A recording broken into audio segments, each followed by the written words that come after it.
all of this going down, as the New York Times reports, there's a distinct possibility the 2016 election could play out exactly as it did in 2020. Only this time, the president wins by a bigger margin in the electoral vote, and he loses by a bigger margin in the popular vote. That has never happened in back-to-back elections. It gets a little in the weeds here, but that possibility alone has raised some eyebrows. Millennial Politics' Nathan Rubin is here, New York City Councilman Joe Borelli, and Trump 2020 Advisory Board member Jenna Ellis Reeves. Jenna, to you on that. A win is a win. Our structure is such that the electoral vote winner is the winner. But if that plays out again, what do you think? I think that this is exactly what the founders intended. And we have to understand that the national popular vote, while this is a very interesting conversation, people have to understand the original purpose and design of the Electoral College and why Article 2 of the United States Constitution vests the delegates and the states with making sure that the president is elected through the Electoral College. And so while people say, OK, the national popular vote is one person, one vote, it doesn't actually work out that way when you look at the states and the population density in other states. And would you feel that way if Donald Trump were to win the popular vote and lose the election? Absolutely. And I think that the Constitution is very clear on that. And coming from Colorado, that's our system. Coming from Colorado, I don't want California and New York to control my vote. But here's why she's right. The name of the game is winning the Electoral College. It's not winning the popular vote.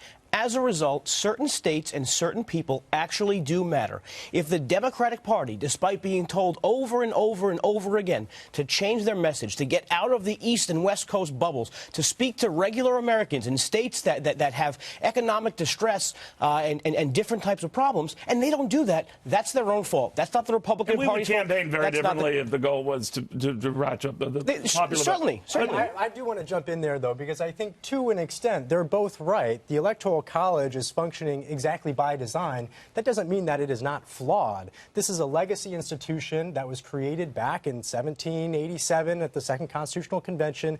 And in that same Constitution, it was written that Black Americans were 3/5 of people, that senators were elected by state legislatures. So to assume that things don't change over the course of 220, 250 years, we can adapt with the times. We can have that conversation, but what we can't do is have state legislatures who are now trying to pass the National Popular Vote Initiative think that they can unilaterally amend the U.S. Constitution through we're getting state into the weeds a little bit, but I do think the system is what the system is. And you're right. I mean, if you want to overturn it and get 2/3 of the legislators to do that and Congress, it's a big leap, but you can do it. But I'm wondering, how do Democrats then counter that? This study that goes into great detail, like with the states that the president tipped, he's showing, particularly in one like Wisconsin, a bigger margin and approval rating than he had at the time in 2016. Hence the argument going that he beefs up his electoral vote count, even as Democrats are beefing up their popular vote numbers in New York and California. How do Democrats counter that? Well, I think to an extent we need to take stock of the reality in which we live. It's great to be idealistic, but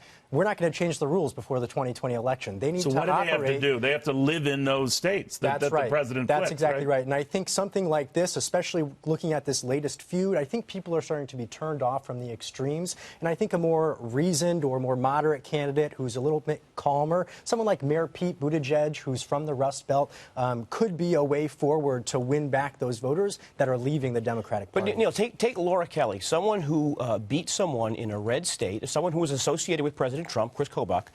She didn't use the AOC playbook. She didn't use the Rashid Tlaib playbook.